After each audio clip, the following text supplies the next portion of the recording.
स्वीकृत नगरसेवक पदावरून भाजपमध्ये नाराजी आहे। निवडणुकीत पक्षविरोधात काम करणाऱ्यांना स्वीकृत नगरसेवक केलं। भाजपचे माजी नगरसेवक विवेक कलोतींची नाराजी आहे। भाजपच्या अंतर्गत राजकारणामुळेच माझा पराभव झाला असा कलोतींचा आरोप आहे।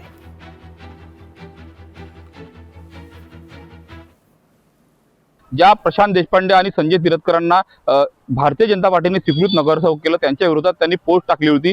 या संदर्भात माझ्यासोबत बोलण्यासाठी विवेक कलोती आहे। तर काय सांगणार नेमकी ते काय पोस्ट होती, काय यामागचा अर्थ समजावा?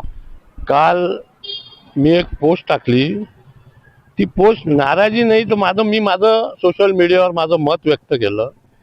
ते मत पुराव्यासह सांगतो की प्रशांत भाऊ देशपांडे यांनी भारतीय जनता पार्टीकडे अंबापेठ प्रभागामधून सर्वसाधारणमध्ये उमेदवारी मागितली होती। पार्टीने काही कारणास्तव ती उमेदवारी दिली नाही। त्यानंतर ते एकदम पूर्ण स्टॉप झाले, घरात बसले।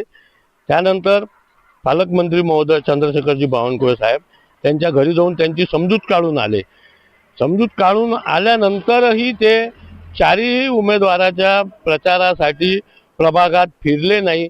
बरं, त्यांच्या प्रभागात सोडा, इतर प्रभागात देखील ते दुसऱ्या उमेदवारांच्या, भारतीय जनता पार्टीच्या उमेदवारांच्या प्रचारासाठी फिरले नाही। एवढं असतानाही त्यांचा केवळ इगो सॅटिस्फाय करण्यासाठी भारतीय जनता पार्टीने त्यांना स्वीकृत सदस्य पद दिलं असं माझं स्पष्ट मत आहे। भारतीय जनता पार्टीच्या अंतर्गत राजकारणानेच माझा पराभव झाला हे माझं ठाम मत आहे। सूरज दहाट, लोकशाही मराठी, अमरावती। लोकशाही मराठी ऐका, पहा, जागरूक रहा।